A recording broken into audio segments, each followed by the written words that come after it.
affordable housing to Union Pier to his own re-election bid? I speak exclusively with City of Charleston Councilman Robert Mitchell for this edition of Quintin's Close-Ups. And if you haven't already, subscribe to my YouTube channel and like Quintin's Close-Ups on Facebook. City of Charleston Councilman Robert Mitchell, welcome back to Quintin's Close-Ups. Back again, Quintin. Yes, sir. Happy to see you. Happy to see you 4 years later. 4 years later. Always around. Oh, that's right. Obviously, you represent District 4. Correct. So tell me, Councilman, what parts of that particular district do you cover? Well, my council, I really cover the east side, Bridgeview, which is the old Bay side, Elliotburg, Canyon Bar, Radcliffe Bar, and Rosemont, and part of west side. Now they have annexed, since they annexed different areas in that portion of District 4 now.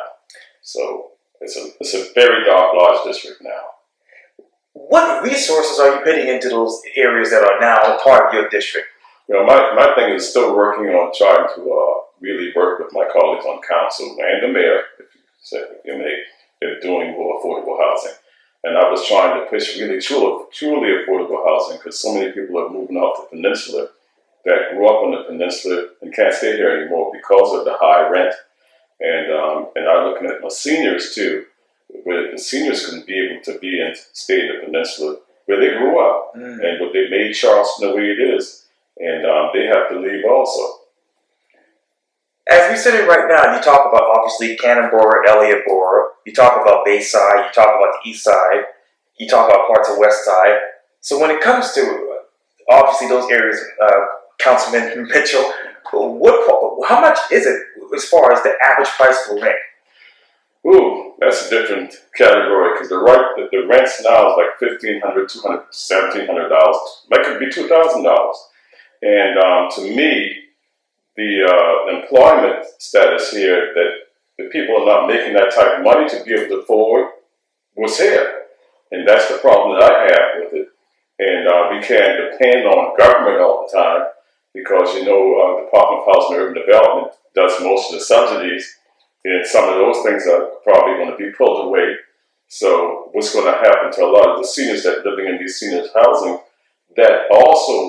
that's being subsidized by the government. So, Councilman, let me ask you this: how many subsidiaries are there left here on the peninsula? Well, they're still here. You got all the senior housing is still subsidized. The public housing is still subsidized at the moment, but you know they are getting ready to tear most of those housing down, and they're going under the RAD program, which is a rental assisted program. And with that rental assisted program, you know, it's not going to be the same public housing that we know of because it will be mixture. And we as a city is giving them a higher density that they can go higher, so they're going to have a mixture of housing in those particular complexes. Well, how many complexes can they actually put in those areas with that high density? Well, it'll be more units, be like probably 300 units or 400 units in some of those areas because they're going up higher. Right.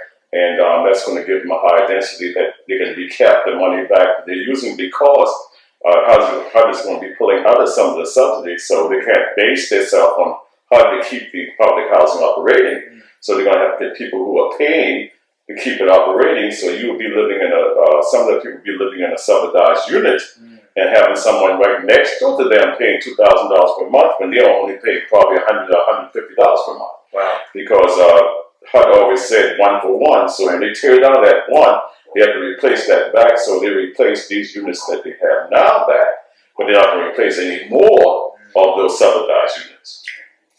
When it comes to talking to the developer, I'm calling you Mitch. That's all right. You know, you call me anything in the community. Doesn't matter to me. Names don't mean nothing to me. Yes, sir. No. But Councilman, let me ask you: how many of those subsidized units will be in that new mixed-use housing? All those mixed-use housing that we're talking about, the public housing per se, these subsidized units still will be there because they have to replace those back when they tear it down. Now the problem is we are trying to, I was talking with some of the people with the Housing Authority who's doing the RAD program and who's going to be doing the building of these units, trying to find a place that they can move these the people out of those units into housing right here on the peninsula instead of letting them move out of the peninsula because You have to look at a bigger picture. If all these people are moving out of the peninsula or being pushed out of the peninsula, then you have schools here in the peninsula. What's going to happen to the schools? So it's a bigger picture than people are really realizing. If all these young people on the public housing move with their children, they have to be moving somewhere else. So the school's going to have lack of children in the school itself. And that's another thing I'm looking at too. Well, let me ask you this, Councilman, then. Where exactly is the land left? How much land is left? And can the city can afford to pay for this land? Well, there's not too much land left. Everything is getting kind of in the peninsula, so to speak. There's not too many lands left. So they're building in the same area that they have the public housing already. That's why these public housing are being torn down, because they're going to be built back in those same areas but with higher density. Higher prices for these people? Well, no, the same units that they have to replace will still be subsidized. But the rest of the units will be market rate and different type if you want price so far as price-wise on housing. So what is the market rate currently in those areas? Right now, you have people in the public housing, some people paying $1,000, some people paying $800 per month.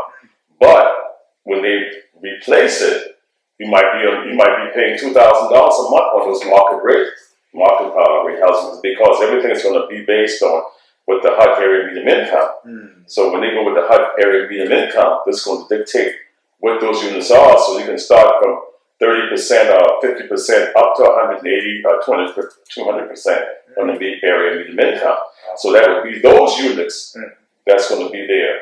But the public housing, so far as the public housing concerned, the units that subsidized still will be there that was there before, but they're not putting any more of those subsidized units there. So the housing authority is really giving some of the people, like HUD had passed this, passed the law they have, that they're giving a lot of people what they call Section 8 certificate or Section 8 vouchers. So some of those same people can use their vouchers in those other units that's being built, since HUD have escalated, have risen the type of money that they give for those Section 8 vouchers and certificates. Now, when you talked earlier, Councilman, about the recapping of the money, does the city of Charleston be a part of that or get a portion of that money? No, because the city of Charleston and the city of Charleston Housing Authority, if you look at it, it's a housing authority but when you look at that, you got to circle that all the city of Charleston. So we don't run the housing authority. The only thing we do in the housing authority per se, if someone is leaving the board, and then we have to vote on that individual that's coming on the board, and if the housing authority want to do a bond or something, they have to come through the city, we have to vote on it. But otherwise, the city, the housing authority have executive director, they have a board, just like you have the mayor and we have council. Now, do you foresee them coming to council with a bond with this situation here? Well, they haven't spoke about that yet, so I wouldn't know. Because right now, I think they have the money to do what they need to do. Okay. So far as I know of at this moment. Speaking of which, Councilman, you mentioned earlier about the HUD area income. What is the biggest difference about that from 4 years ago to right now?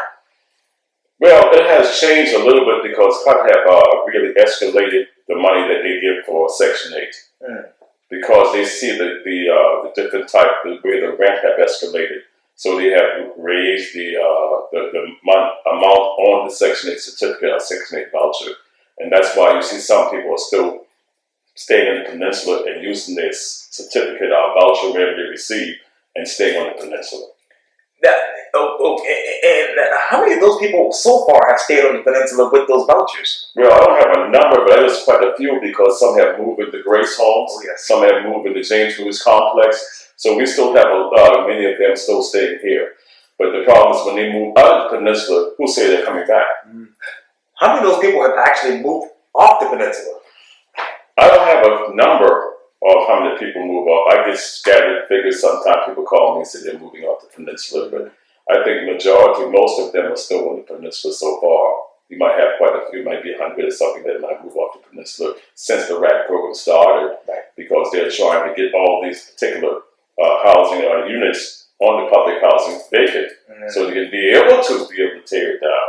But you have to get it vacant first. So if you go on Meeting Street Manor per se, and on the front part of Meeting Street, you'll see a lot of them is empty already. So what they're doing, they're trying to move some of the people off of there and put them on other units, like in Gatson Green or down on Wilson Street, where we have bigger units, and let those people move into that until whenever these things are finished, they could probably come back. But who knows if they're going to come back to those particular areas or not.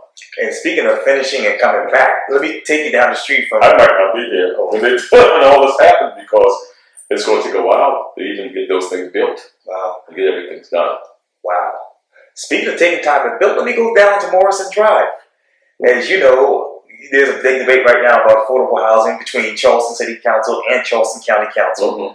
And you know that particular spot right now is vacant after the existing building was torn down. Mm-hmm. But I just want to go to this question right here, Councilman. Could there be a scenario within the city of Charleston and County Council where they'd be able to, for the county to actually keep the land at the old mattress site on Morrison Drive and actually let the city build affordable housing there? Well, that was mentioned to the county, but they didn't ever say they're going to let us keep. Because I mentioned to them, why can't the county and the city work together on a partnership, if you may, since they own the land? I'll give it over to the city and let us do the affordable housing stipulation on it. You know, because we have done affordable housing. I try to do affordable housing as much as we can. The county wants to do affordable housing, but they have never done affordable housing. But and I said, well, just give us the land. They said, that's not going to happen. They're not going to give us the land. So we are working something out with them, because with the $30 million that they've been talking about purchasing the land, we haven't gotten all of the finalized of the contract yet. But I think it's probably going to go through. But what I'm saying is, with the two municipalities, we should be able to work together in harmony and peace, even if we do an MOU, that they can have, that they can come and work in partnership with the city. That would have been better than me trying to pay whole $30 million for it, and we trying to do the same thing that we're talking about doing so far as affordable housing. With that contract, and I don't want to get ahead of the county or the city, but could it be ideal to put a revertible clause in there? Well, the county is going to stipulate. They already said they're going to, if this happens, they're going to stipulate that they have to be affordable housing in there, because that's what they want.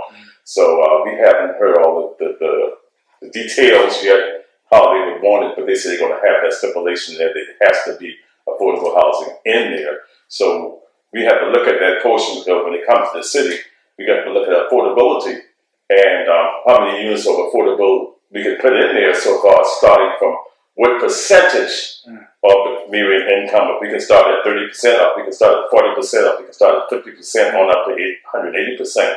So those are the things that are going to, take time to do once we acquire the property, if everything goes through. We'll have the ability to do that, of course not. But they already said it has to be affordable housing. The county said that's the stipulation they're going to put it in. So even with that stipulation, I don't have a problem with the stipulation, but I'm still saying that why can't we work together, and then we would have to put up $30 million and purchase our property when we can work together with an MOU that, hey, we can do City of Charleston, County of Charleston, working in harmony and peace together to create affordable housing. Obviously, your area covers the whole Cooper River tip. Well, even where the building we're talking about purchasing, that's my district also. So how much money would be coming back from the tip for this? That money, the money that they're going to purchase the property would be the Cooper River tip. Oh. And that's what I was telling them. I said, okay, Cooper River tip money, I was there when this was created, and I said, with my previous colleague, I pushed to have the tip created because of what happened on the east side, because of the devastation of the bridge came down.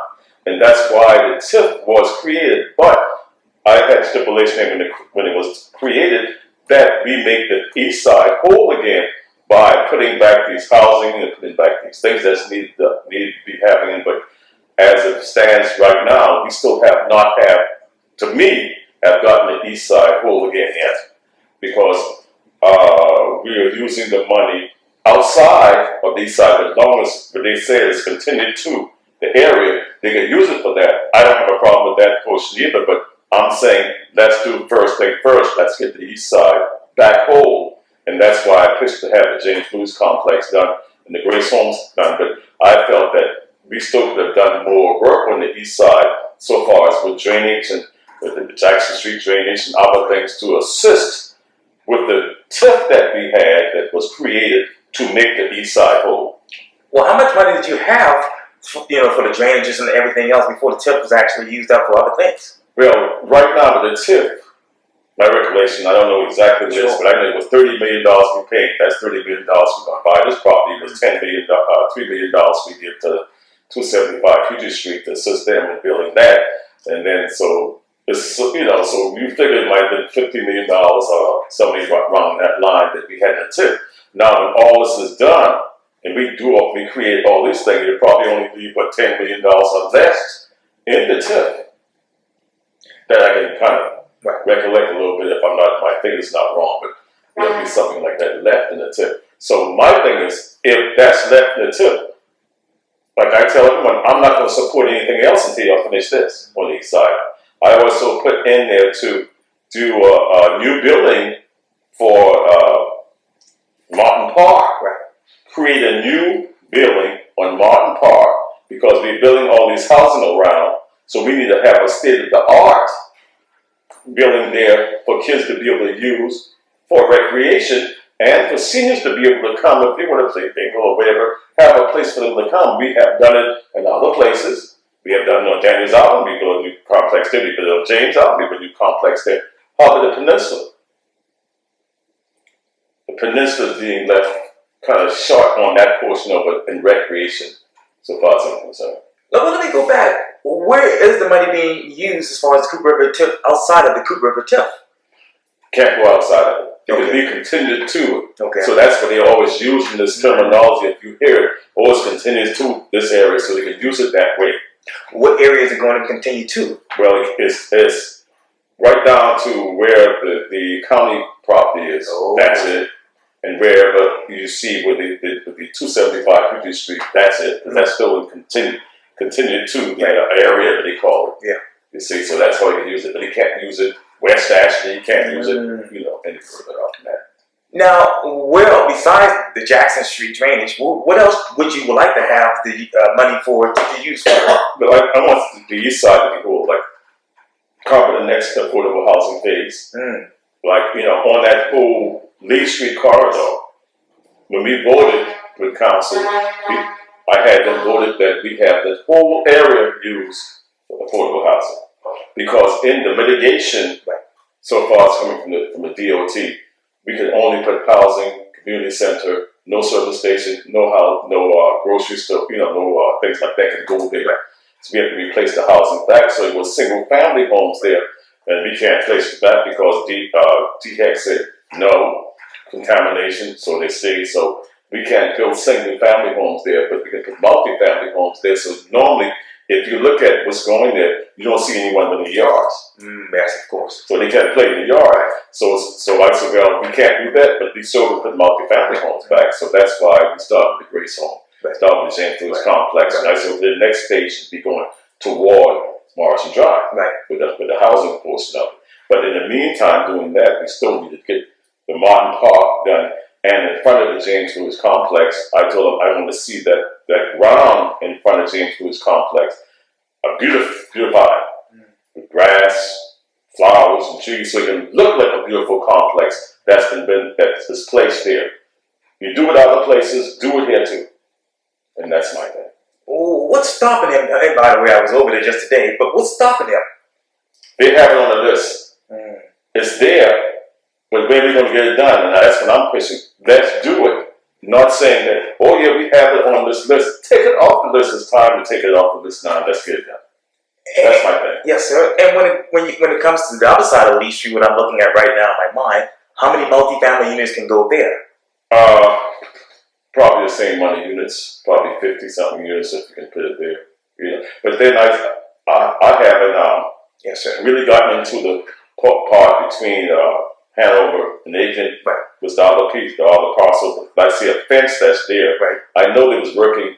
One time they were working with the Humanities Foundation, and they did a swapping of a land. So I don't know if that's a portion of that land that they had swapped that they got. Because I see the fences there, so I have to get more into that to see if that's portion of. So if they did that swapping, then to try to build something in that small piece, it might be not. So we have to go further because we did South Carolina State building, and that was part of that. And I got that put in there along with my colleagues. We pushed that to get that done. So that's there, and I'm trying to get work back with them and say, okay, now this building's there, we have to do more in the community. Since this building has been in existence, and obviously on the east side, I was just looking at it yesterday on my bicycle. How many people have actually enrolled in that program there? I really don't know. I haven't been there that much with the South Carolina State building as much because since they had changed, the person who was running operating, and they had a new individual there, and I've been a couple of times. He came to the neighborhood association, and I was relating to them. And they called me and they want me to be on the board. I tell them I'm not going to be on any more boards. So I said it's better for me not to be on any board because they wanted me to be on some type of board of that particular building. But I got too much things I'm doing now to be on any more boards. No more boards, So what I was talking to him about is getting them more in the community. They have things going on there, I heard, but I haven't really dived deep into it for kids in the summer. But I wanted the city part to get straight so far as doing their portion of recreation that they should be doing for the residents and the children for the city of Charleston. That not Martin Park, it should be done. That's part of the city. Okay, South Carolina State University building is probably doing what they're doing, but I'm talking about city. What exactly should the city be doing? They need to get more into recreation that we can get our kids run a lot of these kids back. And I'm talking about all children. And I'm not looking at nationality on all kids that they're going to be able to utilize that park because the park is obsolete the way it is now. That's been there since I knew myself. The building is so small, you can't have nothing there. You can't have an after-school program in that building. It's too small.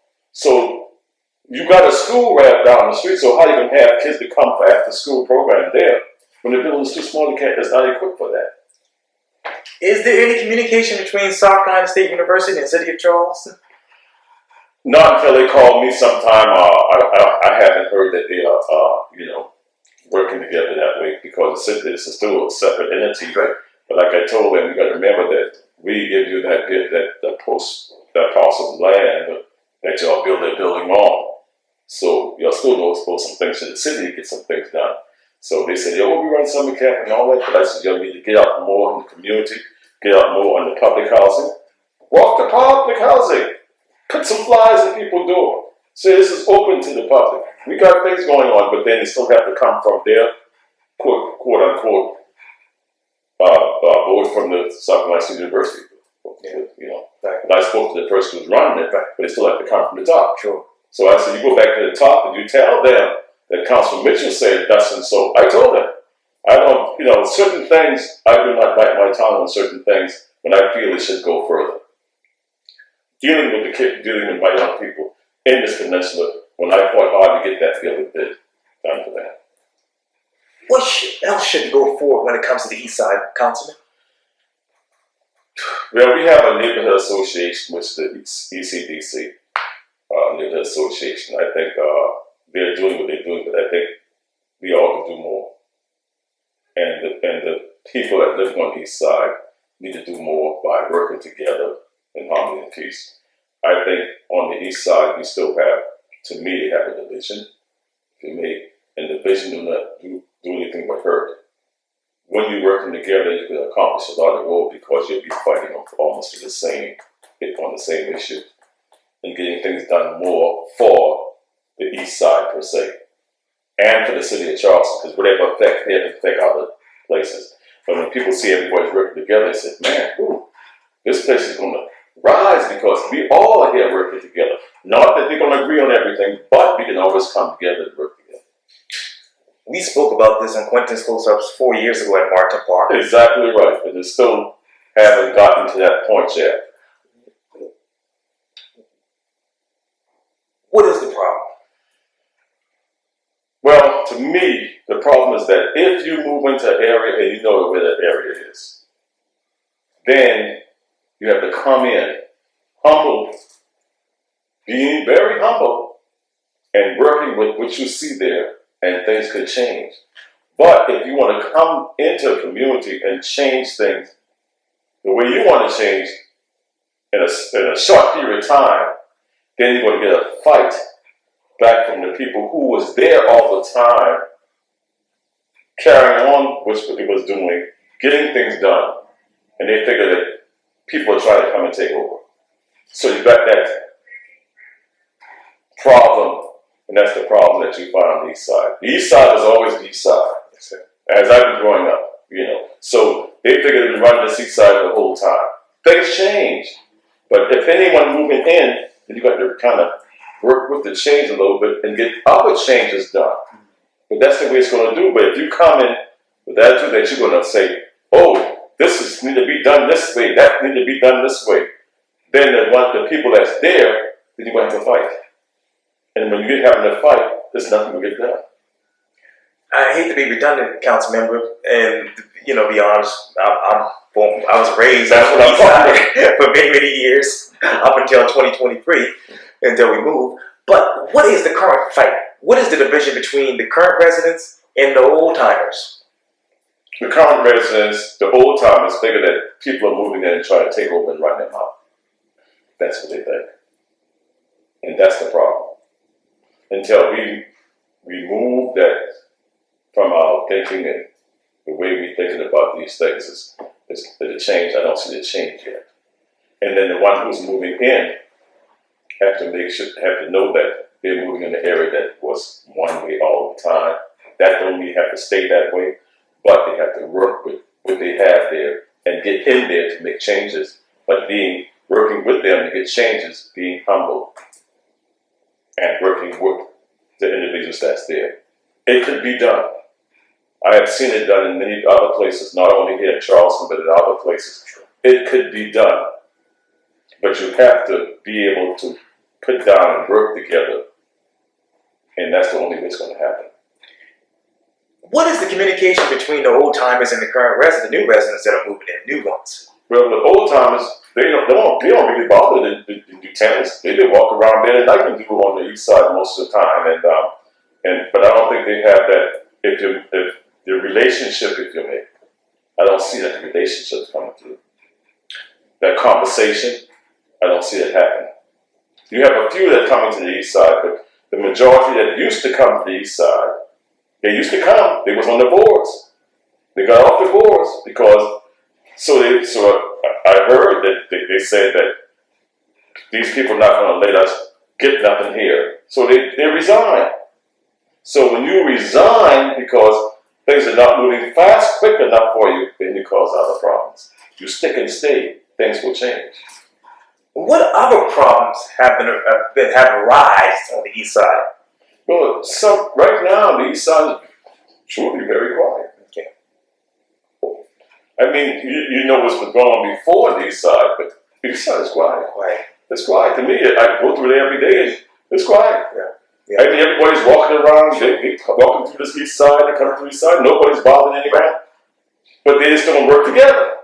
But they're living together, but they're not working together. What is that one issue that they can come together on? I'm trying to find it too. Because right now, they're looking at, they want a dog park. Yeah. And I'm trying to get the city to look around to see where a dog park can be located on that east side. Sure. But it can't be that close to a resident. Right. Because people are wanting to buy their house. So right now they haven't found space if you make that a dog park can go. Like you have on Grove Street and other places that they are not right next to the houses, far away. Right. So this is the problem that you have, and they're fighting for that. And they think some people figure that they don't want a dog park, or they don't want to have a dog park. It's not that. You got to make sure for health factor and safetyness, you got to have the area that's going to really fit what you're looking for. So that's what I'm trying to have the city look into. They're still looking into it. For right now, with the location right there, Columbus America work at the school? No, it's not going to work. They brought that up at the neighborhood association. They asked about that. They said, well, why we can't put it there? You have kids that's going to be in there in those places during the time when schools are bringing out for their lunch, and you can't go there and have them walk over any dog things that might droppings or stuff that might be in a park that way that the kids, children's going to be playing in and being sitting there. That's health part. That's a health reason to me. You can't have something like that. And I'm asking a redundant question, but is there any land left on the east side for this? I haven't found one yet. Not that's going to be a good distance away from residents, a home. Because they tried to have a dog park there before the early cars got that particular park. And the people who lived there right across the street said, no, not here. You know, we don't want that here because we live right, the street is so narrow, so you're so close to that park. So when they figure these people, the things are dropping and nobody picking it up, then they'll get all this through their home, through their windows and stuff like that. So they didn't want that. So when the city in the school system, they had the problem with who had owned the property. This one was saying they own it. That one saying they own it. We knew that most of the parks in the city of Charleston is owned by the city. But this thing, I believe that was a handshake deal during that time, so there was nothing written. So you had this fight, so that the city of Charleston and the school system came up with an MOU that they'll use it during the daytime for the early college. Then at 5 o'clock, then the residents could use it. Okay. So that means it's not open all day to the residents anyway, so it's 5 o'clock. Wow, I just passed by there yesterday as well, so I saw a lot of people out there with the dogs as well. Yeah, they're still doing it, but then really, with the dog, the school would have to take care of that during that daytime and say, look, we can't have this, but the city going to get involved in it and see if we try not to, I try not to cause friction, if you may, in the community with that. But I let them know that you can't have, you have dogs in there, but on city parks itself anyway, you're just going to have dogs that's on leash. That's an ordinance that you're not supposed to have a dog walking through a park, not on a leash. So you let the dog go in there and they run, and they have put their, waste all over this place, and it's not cleaned up, and you got your kids coming through there in the early cars, and they're eating their lunch or going through that. That's not a good thing. So that's not a dog park. That's for the early callers to do it, and that's up for the community to use it after 5 o'clock. They go sit in the park or whatever the case may be, but it's not a dog park. So don't call it a dog park. And I tell people, do not call it a dog park, but it's not. And let me go back down the street over to, obviously, Lee Street, that is, not that far, of course. But you talked earlier about the mitigation plan for that area, Lee Street. Has the city actually developed one? They don't have a plan. They have a plan per se for the Martin Park. They have a plan. We still have always had a plan for housing. That was always there. But we have, like I said, we have a new administration now, so we got to push them and say, hey, no. It's like I told them, and the mayor, we speak pretty good, because I'm the assistant, I'm the mayor pro tem for the city of Charleston too. So I said, look, but a lot of these things was done before you came. So we have to follow through with it. I mean, you got your own things that you want to do, but you need to follow through with some of those things that have been approved on council. That's all I'm saying. So that's what I'm pushing for. Because most of the things that's happening is happening in District 4, where I represent. Everything is happening in District 4. All the development is happening in District 4 most of the time. You might have something in District 6 so far as the back on American or back on the west side, but most of the development is happening between Meeting Street, King Street and Morrison Drive. That's my main part. I got to go back to that really quickly because obviously there's the ILA building that's up for sale. Could the city get that property? And if so, can you all go up in height? Yes, if the city can get that property, if they have any more money to buy the property. But if they can get that property, they can go up in height because years ago, if you remember, we had already voted to with a higher height in the Upper Peninsula, right? So they can go higher in that area. Could affordable housing go right there? Affordable housing will be able to go there also. We can put that in that area, affordable housing in that area also because it is zoned for both. City offices and space. meeting rooms. Or let them go there. In that building, because the building is, they have a nice building there. And if they do it, they can use that building and start from that building on up. And all the offices that there now, they can be used. And they have a big room that maybe you can also use for the city council.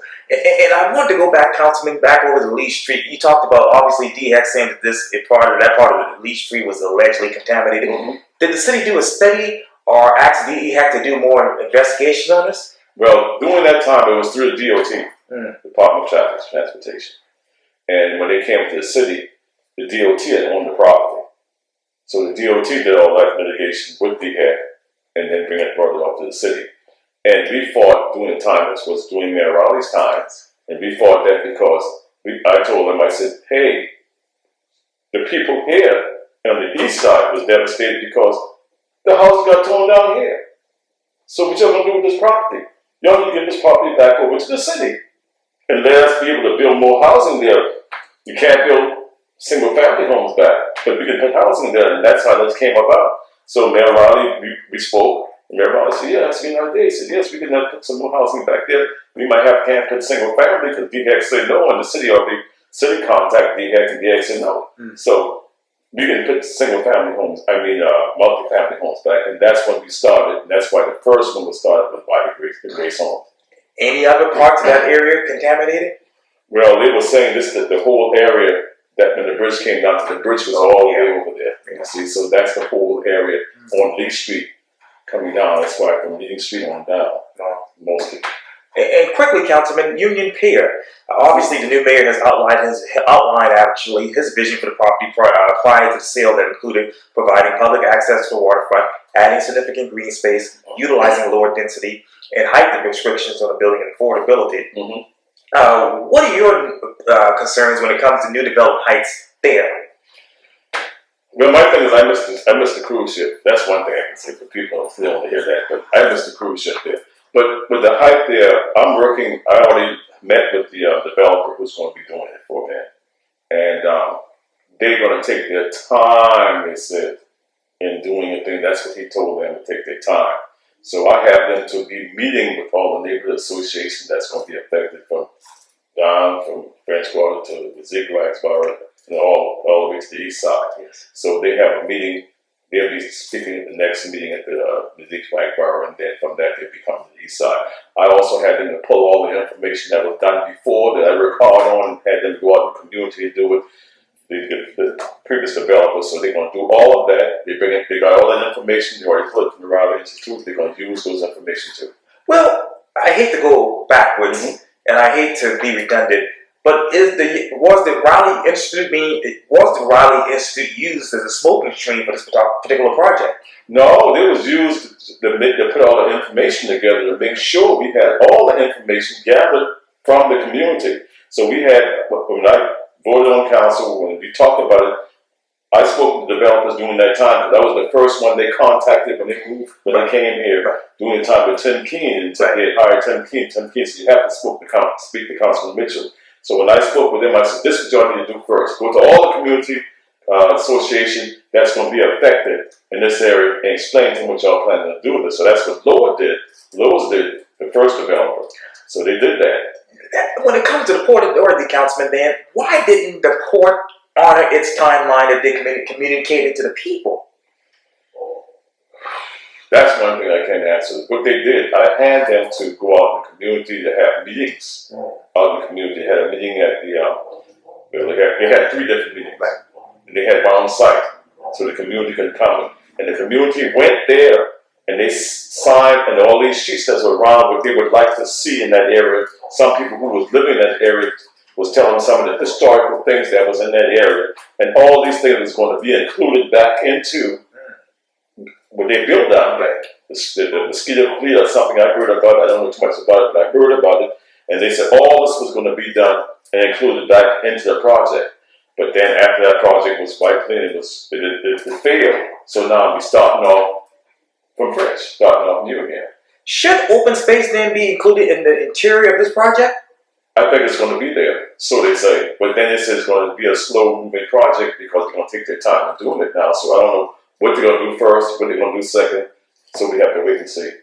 Where does the tip go into this discussion now? Well, the tip is already done, so that's done. Because the county gave up their portion of the tip. Right. The school board gave up their tip, Right. portion of the tip. That's why we got 75 Calhoun Street. I didn't too much agree with that, but that's what happened.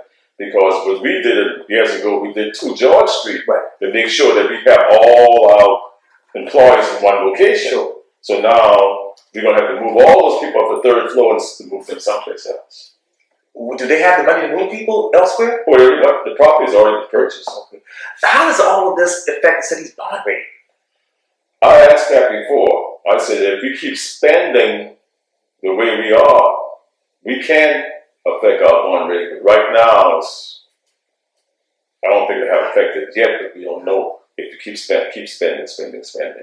And you talked earlier about the cruise ship. Mayor Cogswell wants to see cruise ships docked away from the Union Pier site.